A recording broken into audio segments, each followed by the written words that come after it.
आज हम लोग शुरू करेंगे अपने क्लास 9th के इकोनॉमिक्स से chapter number 4 food security in India. और ये हमारा चैप्टर सबसे लास्ट चैप्टर है इकोनॉमिक्स का, फूड सिक्योरिटी इन इंडिया। इसके पहले तक हम लोगों ने अपने इकोनॉमिक्स के 3 चैप्टर को कंप्लीट किया। क्या उन तीनों में कहीं पर भी कोई डाउट? चलिए, कोई डाउट नहीं है। तो आज हम लोग अपने इकोनॉमिक्स के चैप्टर नंबर 4 को पढ़ेंगे और इस चैप्टर को भी ख़त्म कर देंगे। ठीक है, देखिए सबसे पहला ना, इस चैप्टर का नाम तो बड़ा ना बहुत इंपॉर्टेंट है, फूड सिक्योरिटी इन इंडिया। पहला यहाँ पे आपको ये समझना पड़ेगा सबसे पहले कि आखिर फूड सिक्योरिटी का मतलब होता क्या है ना। चलिए, तो इसी के साथ हम लोग अपने चैप्टर को शुरुआत करते हैं। पहला ही टॉपिक है आपके बुक में, what is food security. Food security का मतलब पहला है क्या, इसके मतलब को पहले समझेंगे। देखिए, food security means availability, accessibility and affordability of food to all people at all times. तो फूड सिक्योरिटी का सिंपल सा मतलब है कि भोजन का यानी कि फूड का अवेलेबल होना, हर कोई उसको एक्सेस कर सके मतलब कि वो उसको जाके खरीद सके। ठीक है, एक्सेस मतलब कि उसके पहुंच तक हो, जहाँ पे वो रहता है उस मोहल्ले में वो हो। और तीसरा है अफोर्डेबिलिटी, और उसको वो अफोर्ड भी कर सके, है ना, भोजन अपने खाने के लिए लोगों के लिए। जो एक बार दोबारा, अवेलेबिलिटी, एक्सेसिबिलिटी और अफोर्डेबिलिटी। अवेलेबिलिटी का मतलब हो गया भोजन का हर समय पे होना। एक्सेसिबिलिटी का मतलब हो गया कि आदमी जहाँ भी रह रहा है वहाँ तक उसके एरिया में फूड अवेलेबल होना। और दूसरा तीसरा अफोर्डेबिलिटी, लोग उसको खरीद पा रहे हैं कि नहीं पा रहे हैं। तो ये तीनों टर्म को मिला के हम लोग एक साथ कहेंगे कि यही है हमारा फूड सिक्योरिटी इन इंडिया। तो और हाँ, यहाँ पे एक और बात लिखा हुआ था, food to all people at all time, यानी कि हर आदमी के पास भोजन का अवेलेबिलिटी होना, एक्सेसिबिलिटी होना, अफोर्डेबिलिटी होना, और वो भी हर समय। तो इसी चीज़ को हम लोग कहेंगे फूड सिक्योरिटी। तो अब यदि चलते फिरते मान लीजिए कोई आपसे पूछ दे कि आप फूड सिक्योरिटी का मतलब से क्या समझते हैं, तो फूड सिक्योरिटी का सिंपल सा मतलब है फूड का अवेलेबल होना, एक्सेसिबिलिटी होना और अफोर्डेबिलिटी होना, यानी कि हर आदमी के पास वो अवेलेबल हो, उस जहाँ भी वो रहता है वहीं से वो उसको एक्सेस कर सके, खरीद सके। और तीसरा बात, वो उसको अफोर्ड कर सके, सबसे बड़ा बात।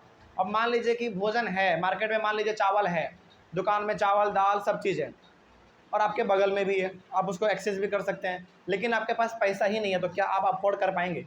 नहीं कर पाएंगे। तो इसका मतलब हो गया कि तीनों का तीनों टर्म होना बहुत ही इंपॉर्टेंट है। ठीक है, अवेलेबल होना, एक्सेसिबिलिटी होना और अफोर्डेबिलिटी होना, तभी जाकर वो हमारा कहलाएगा फूड सिक्योरिटी। ठीक है, चलिए, तो फूड सिक्योरिटी का मतलब को हम लोग समझ चुके हैं। अब हम लोग यहाँ पे बात करेंगे आगे।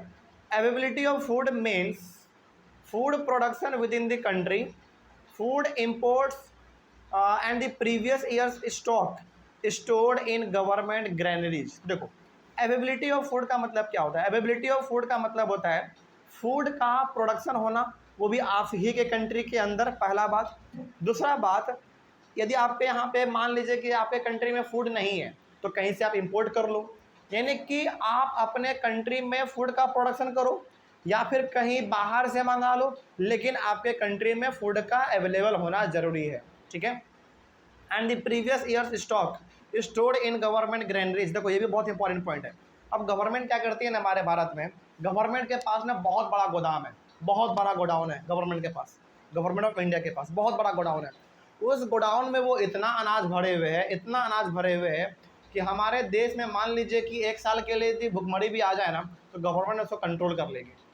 सेंट्रल गवर्नमेंट के पास अपना अलग स्टॉक है अनाज का, स्टेट गवर्नमेंट के पास अपना अलग है। जैसे हम हमारे बिहार गवर्नमेंट के पास, क्या आपको नहीं लगता है कि उसके पास स्टॉक होगा? बिल्कुल होगा, और बहुत बड़े लेवल पे होगा, है ना। और इसीलिए आप देखते हैं वो जो छोटा मोटा हमारा राशन शॉप होता है, जिसको हम लोग राशन कार्ड से जाके अनाज खरीदते हैं, ये सब अनाज कहाँ से आ रहा है? गवर्नमेंट के ग्रैनरी से ही आ रहा है, गोडाउन से ही आ रहा है।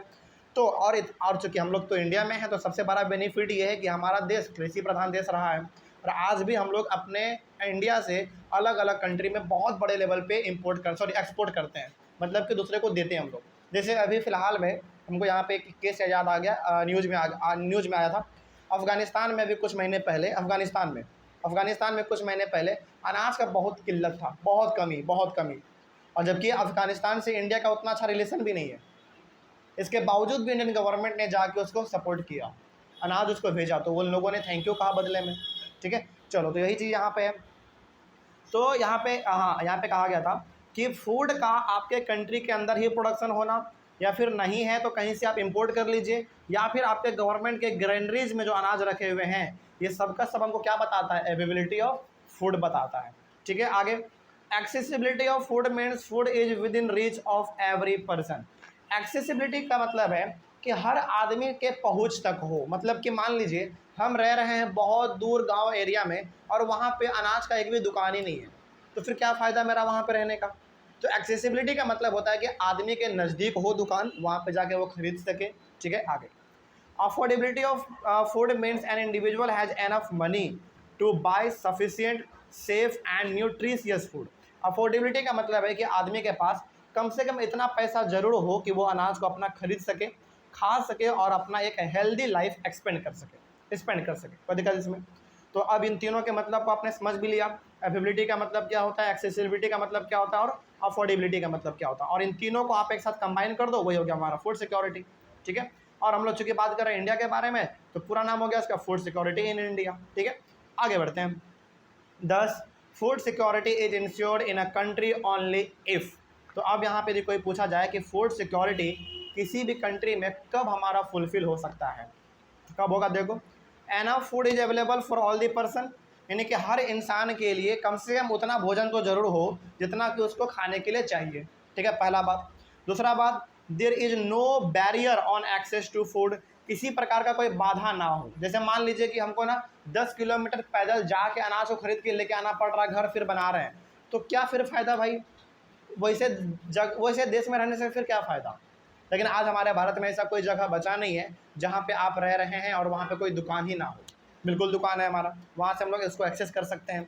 उसी प्रकार से all person have the capacity two by food. Capacity का मतलब है उसके पास पैसा होना चाहिए। ठीक है, तो जिस कंट्री में ये तीनों का तीनों हमारा फुलफिल होगा, इसका मतलब उस कंट्री में फूड सिक्योरिटी है। ठीक है, यानी कि भोजन का उस कंट्री में होना, हर आदमी के एक्सेस तक होना जाके उसको वो खरीद पा रहा है, और तीसरा हर आदमी के पास अवेलेबल बैलेंस होना, पैसा होना, ताकि वो जाके उसको खरीद सके। तभी हम कहेंगे कि उस पर्टिकुलर कंट्री में फूड सिक्योरिटी है। ठीक है, कोई डाउट है इसमें? चलिए, तो ये हो गया हमारा फूड सिक्योरिटी, पहला वाला topic complete, what is food security. उसके बाद है हमारा टॉपिक व्हाई फूड सिक्योरिटी। चलो, इसको तो हम थोड़ा सा हम लोग अपने अगले वाले क्लास में करते हैं, नहीं तो फिर क्लास थोड़ा सा ज़्यादा बड़ा हो जाएगा। Thank you very much.